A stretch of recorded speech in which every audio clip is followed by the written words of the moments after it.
झुमका मोरा और गढ़ी दे रे सोनरा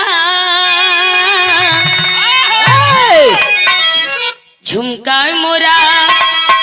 और गढ़ी दे रे सोनरा लागल बागवनवा के आसी हो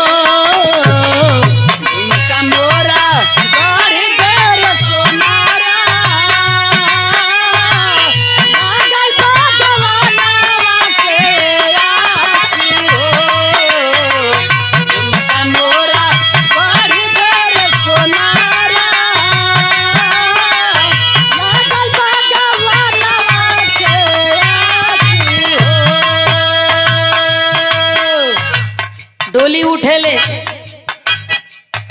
नैहर से जब सासुर जाले लोग कहेला कि जा नैहर का मान सम्मान रखिया ससुरा में और जो ससुरा से डोली उठेले ओके लोग कहेला कि आगे जइह पाछे बढ़इह।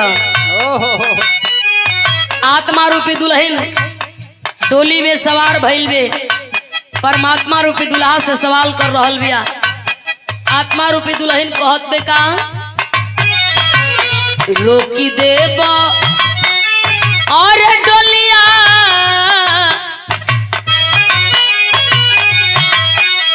कहरवा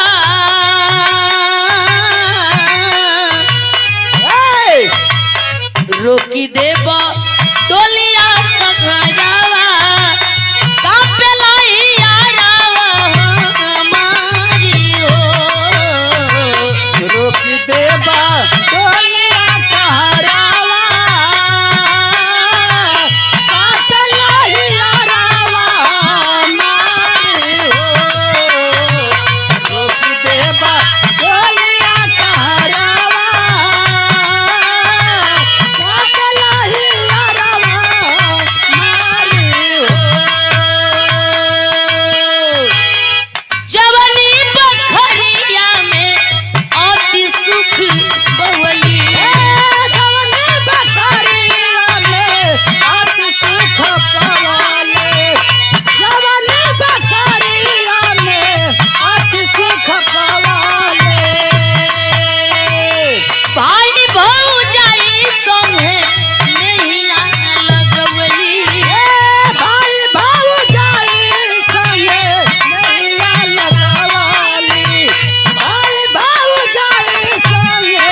मरे वाला के आँख से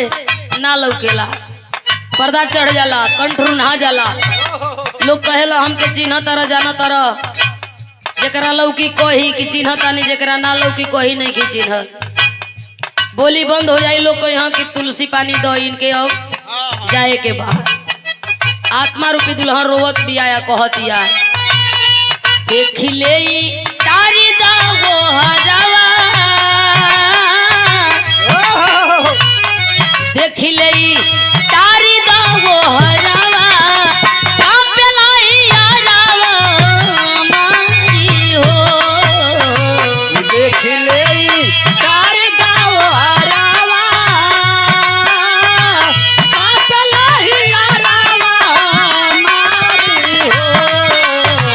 देख ले तारी दा वो हरवा कापेलाई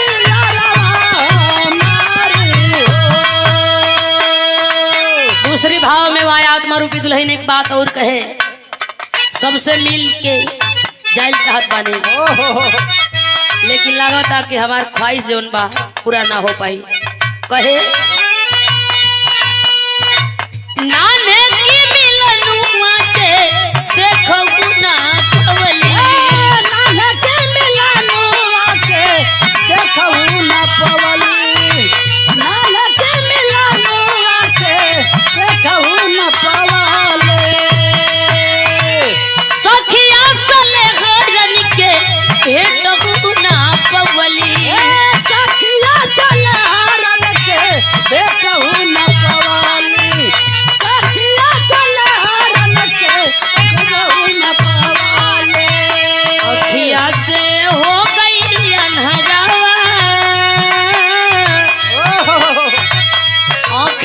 से हो गई जानहरावा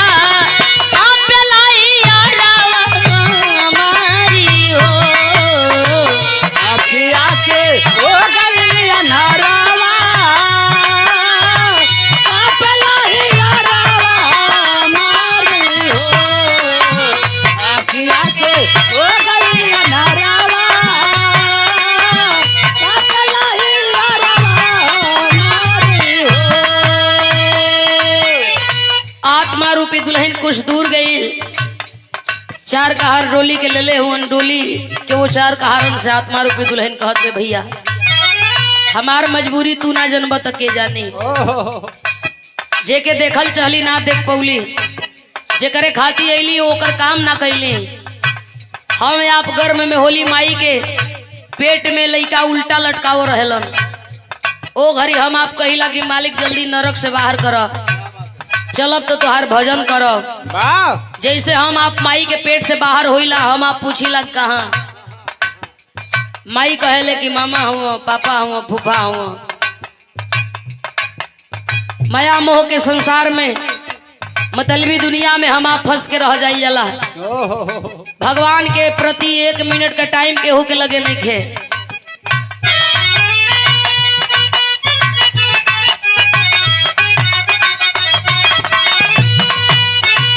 चलत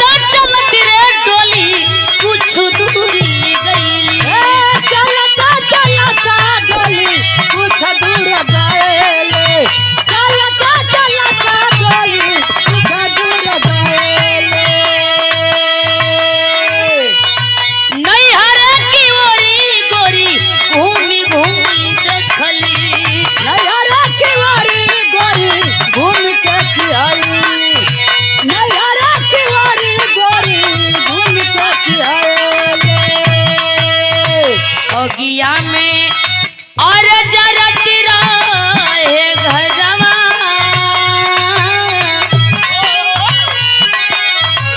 अगिया में जरत